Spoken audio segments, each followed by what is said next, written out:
Here is the prosecutorial news analysis script. 2 American citizens are dead. They were killed on American soil by federal agents. The administration calls this law enforcement. The administration calls this necessary. But when you look at the evidence, when you look at the funding, and when you look at the specific constitutional protections being ignored, a different picture emerges. It is a picture of a government that promised to lower costs, but instead raised the cost of living to the price of life itself. We are looking at the bill, we are looking at the law, and we are looking at the lie. We begin tonight with a fundamental falsehood that is currently operating at the highest levels of the federal government. It is a falsehood regarding the success of the current administration and the justification for the use of lethal force by the Department of Homeland Security. Donald Trump and the Republican Party claim they are fixing the country. They claim they are protecting the country. That is a lie. According to the House Minority Leader Hakeem Jeffries, the situation in America, 1 year into this administration, is a complete and total disaster. The judgment here is not based on opinion. It is based on the specific legislative actions and financial realities documented in the congressional record. The administration claims to be the party of affordability and safety. The evidence shows they are the party of record-breaking costs and unconstitutional violence. The minority leader states clearly, Donald Trump and Republicans have failed the American people in every possible way. We must define this lie with precision. It has 2 parts. First, there is the economic lie. Donald Trump and Republicans promised to cut costs in America. They campaigned on it. They govern on the claim that they are doing it. But the minority leader states clearly, under Republican policies, costs haven't gone down in America, costs have gone up. Second, and more dangerously, there is the lie regarding the lethal use of force against American citizens. Following the shootings of Renee Good and Alex Preddy, the administration, specifically through policy architect Stephen Miller, has attempted to justify these killings by redefining the victims. Stephen Miller said that Alex Preddy was a would-be assassin. The administration labeled these American citizens as domestic terrorists. Leader Jeffries identifies this specifically. He's a stone-cold liar. He's a malignant, unelected interloper. The lie is that these citizens were threats that required lethal neutralization. The lie is that the agents were acting within the bounds of the Constitution. The lie is that the administration has a mandate for this behavior. Jeffries refutes this directly, noting that even the NRA is up in arms as it relates to the malignant lies being told by this administration. When the gun lobby contradicts the administration on a shooting, the lie is exposed. Let us look at the forensic evidence provided by the leadership of the House of Representatives. We are not looking at speculation. We are looking at the numbers and the bills that have been passed or proposed. First, the economic evidence. The administration claims to have a mandate to fix the economy. However, the evidence shows that the cost of living is completely and totally out of control. This includes housing costs, grocery costs, electricity bills, healthcare costs, and childcare costs. The evidence directly links these increases to specific Trump policies. Jeffries points to Trump's tariffs, which have increased costs by thousands of dollars per year on everyday Americans. This is a direct cause and effect relationship established in the record. Furthermore, the evidence shows a deliberate legislative dismantling of the social safety net to fund enforcement. Republicans enacted the largest cut to Medicaid in American history. They refused to extend Affordable Care Act tax credits. This decision alone is projected to skyrocket healthcare costs for tens of millions of Americans. Now look at where that money went. This is the forensic evidence of the administration's priorities. In the legislation described as the one big ugly bill, Republicans cut more than $1 trillion from Medicaid and enacted the largest cut to nutritional assistance in history. They ripped away food literally from the mouths of children, seniors, and hungry veterans. Why? The evidence is in the appropriations. In that same bill, they added $191 billion to the Department of Homeland Security. This included giving $75 billion to ICE. The forensic evidence proves that the administration took money specifically allocated for the health and nutrition of the American people and transferred it to a federal enforcement agency. Jeffries describes the result of this funding transfer clearly. The money was used so this killing machine could be unleashed on the American people. The forensic result is not safety. The forensic result is that the Department of Homeland Security is cutting down American lives in cold blood. The evidence also shows that this funding has operationalized a lack of accountability. Jeffries notes that the Republicans unleashed thousands of masked agents. This is not a rhetorical flourish. This is a funded operational reality. The bill that cut food for veterans paid for the masks that hide the identities of federal agents who kill citizens. Why does an administration shift $191 billion from healthcare and food to enforcement? This is an analysis of power and control. The administration uses this funding to establish a force that operates without standard accountability. The evidence for this is the use of masks. Leader Jeffries notes that the Republicans unleashed thousands of masked agents who are brutalizing and killing American citizens. In a standard law enforcement environment, identification is a prerequisite for accountability. By allowing and funding masked agents, the administration asserts a power dynamic of anonymity. Jeffries states that this reinforces for them that they can behave with impunity. If an agent is masked, they cannot be identified by the community they are policing. If they cannot be identified, they cannot be held personally responsible for their actions. This is a mechanism of control. This control extends to the narrative. The administration attempts to control the perception of their actions by labeling victims as assassins.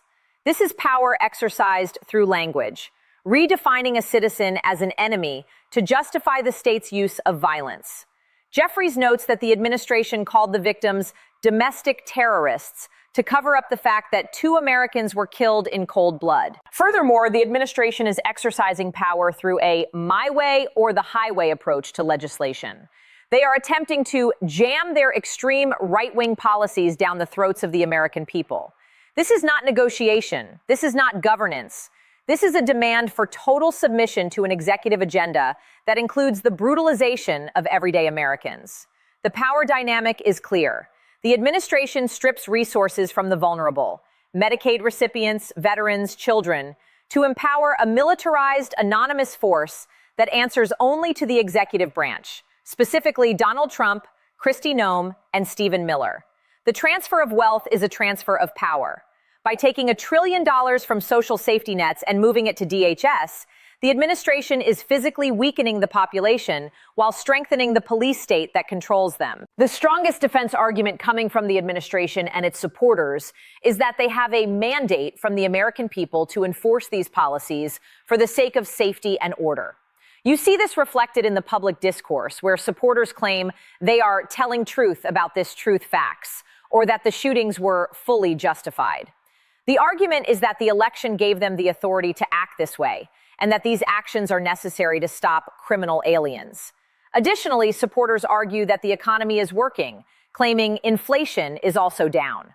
Let us dismantle this defense using the law and the sources. First, the claim of a mandate is factually false, according to the political record.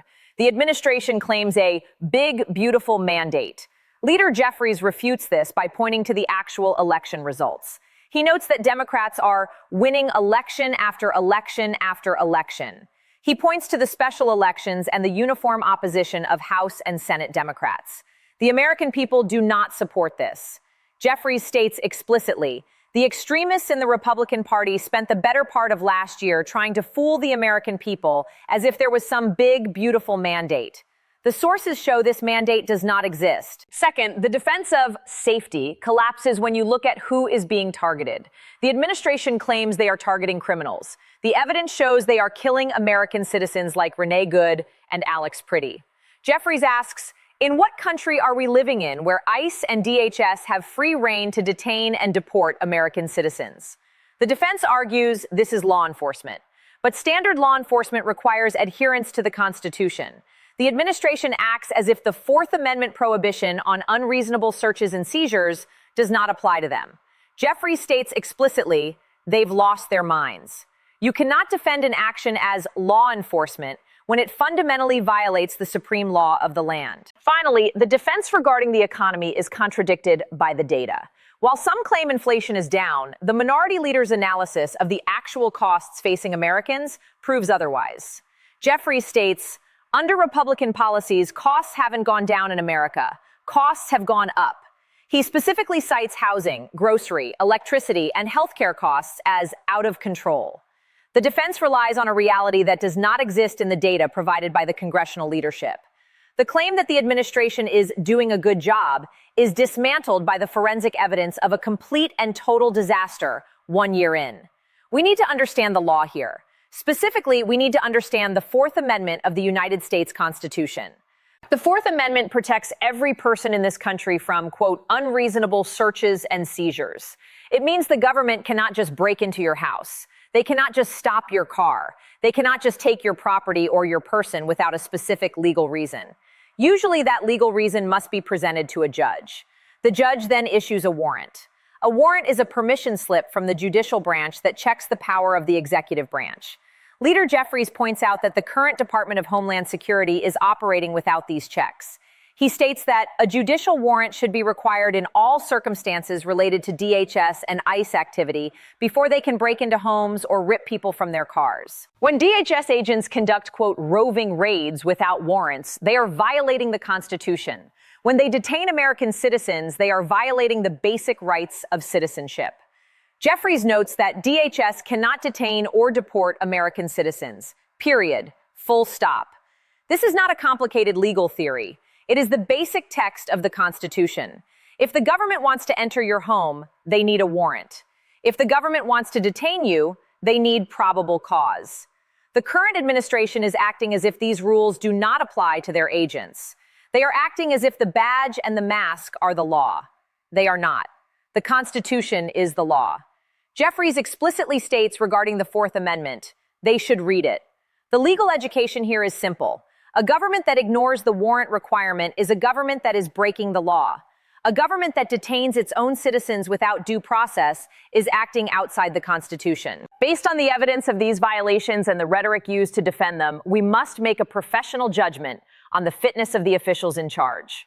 Kristi Noem is the Secretary of the Department of Homeland Security. Under her watch, American citizens have been killed. Under her watch, agents are operating in masks without accountability. Leader Jeffries' judgment is clear. Kristi Noem is a complete and total embarrassment. She's a disgrace. But it goes beyond embarrassment. It is a matter of professional fitness. She has presided over the cold-blooded killings of American citizens. A cabinet secretary who oversees the extrajudicial killing of citizens is not fit for office. Jeffries states she should have never been confirmed. Her failure is not administrative, it is mortal. The judgment is that she has operationalized a force that is dangerous to the citizenry. Then there is Stephen Miller. He is identified as the architect of Donald Trump's toxic immigration policies. He is the one spreading the lies about the victims. Jeffries labels him a bigot and a hateful individual. He calls him a stone-cold liar. In a professional capacity, a policy architect who fabricates narratives to justify the killing of citizens, calling a victim a would-be assassin without evidence, demonstrates a disqualifying lack of integrity. But the ultimate responsibility lies with the president, Donald Trump. He has empowered these individuals. He has directed this behavior. Jeffries notes that the agents were directed apparently to do this by Donald Trump. Trump claims to be changing direction, but Jeffries judges this to be false. We're not interested in a change in tone. We're interested in a change in behavior. The professional judgment is that these individuals, Noem, Miller, and Trump, are operating a killing machine funded by taxpayer dollars. They are unfit to hold the public trust because they are using the power of the state to violate the rights and the lives of the people they are sworn to protect. Who is making these claims? This is not just a partisan attack. This is a stack of expert authority within the legislative branch. We have Hakeem Jeffries, the House Minority Leader. He speaks for the entire Democratic caucus in the House. He is a constitutional lawyer and a legislative leader who has analyzed the appropriations and the policies in detail. When he describes the government as a complete and total disaster, he is speaking with the authority of the opposition leader who controls the votes necessary to keep the government open. He is joined by Senate Majority Leader Chuck Schumer. Jeffries confirms they are on the, quote, same page regarding the demands for warrants and accountability. Schumer has enunciated specific demands regarding warrants, codes of conduct, and the prohibition of masks. He cites Jamie Raskin, a constitutional scholar and lead impeachment manager. Raskin is providing the foundational investigative work for the impeachment proceedings. Raskin's involvement signals that the legal case is being built by the foremost experts on impeachment in the Congress. He cites the late Sylvester Turner and the, quote, legendary representatives of the 18th Congressional District, like Barbara Jordan and Mickey Leland. This invokes a history of civil rights and constitutional defense that stands in direct opposition to the current administration's actions. Even outside the Democratic Party, Jeffries notes that even the NRA is up in arms as it relates to the malignant lies being told by this administration. When the National Rifle Association, a group that traditionally aligns with conservative views, contradicts a Republican administration on the issue of shootings, it indicates that the administration's narrative has completely collapsed. This stack of authority, House leadership, Senate leadership, constitutional scholars, and even gun rights organizations, stands against the claims of Trump, Noem, and Miller. Where is the accountability? The institutions that are supposed to check this power are failing or are compromised. The Department of Justice, DOJ, should be investigating these killings. However, Leader Jeffries argues that they cannot be trusted.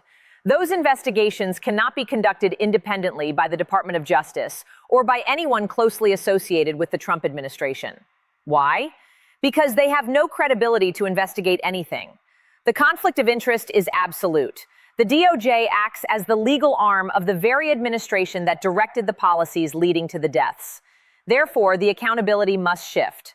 Jeffries argues that state and local law enforcement should explicitly have the authority to investigate crimes that are committed by DHS agents in their state and local jurisdictions. This is a radical but necessary shift in institutional accountability. If the federal government refuses to police itself, the states must step in. Jeffries calls for agents who break the law to be investigated and prosecuted criminally by these local authorities. The failure of institutional accountability is also seen in the funding process. Republicans in Congress, the Senate specifically, are complicit. Jeffries says, shame on every Republican in the Senate who put this wildly unqualified person into a position of significance. The legislative check failed when they confirmed Kristi Noem. Now the accountability mechanism must be the appropriations process. Jeffries states that dramatic change is needed with the Department of Homeland Security before any appropriations bill related to ICE or CBP proceeds. The power of the purse is the remaining lever of institutional accountability. Leader Jeffries makes it clear that they will not support a continuing resolution, CR, that is endless or long without these changes. What happens next? We are not dealing with hope. We are not dealing with hype. We are dealing with procedural consequences. Consequence 1, impeachment. This is already in motion. Leader Jeffries has stated clearly to Speaker Mike Johnson, we intend to proceed with impeachment proceedings if Kristi Noem is not fired. This is not a threat. It is a procedural certainty. He reiterates, we are dead serious. She needs to be put on ice permanently. The articles of impeachment are being prepared by members like Robin Kelly and vetted by constitutional experts like Jamie Raskin. The goal is not a show vote, but a successful vote, citing the precedent where 17 Republicans joined Democrats on tax credits and 20 joined on executive orders. Consequence 2, government shutdown. The administration needs money to keep operating. Democrats have drawn a line. If the administration continues its my way or the highway approach, they will crash and burn legislation. Jeffries predicts that Republicans may shut the government down again. This is a direct procedural consequence of their refusal to negotiate on the safety of American citizens. The House margin is tightening, making the Republican majority even more fragile. With the upcoming special election in Texas's 18th district, Jeffries explicitly warns Speaker Johnson against delaying the seating of the winner to avoid another Adelita Gralava situation. Every vote counts in this procedural standoff. Consequence 3, electoral defeat. The procedural consequence of failing to govern is losing power. Jeffries points to the pattern of special elections and predicts that Republicans are heading toward defeat on November 3rd. He notes that Trump's approval rating is underwater on the economy, healthcare, and immigration. Consequence 4, criminal prosecution. If the federal government will not act, the procedural consequence must be state-level prosecution. The demand is that agents who break the law should be investigated and prosecuted criminally. This moves the consequence from the halls of Congress to the distinct courtrooms of the states where the crimes occurred. There is no middle ground here. The administration lied about the costs, they lied about the killings, they lied about the victims. Now, they face the consequences of those lies: impeachment, investigation, and the systematic dismantling of their funding. The evidence is clear. The law is clear. The only remaining question is whether the Republican leadership will continue to protect a killing machine or if they will finally bow to the Constitution they swore to uphold. 2 Americans are dead. The bill has come due, and the administration can no longer hide behind the mask.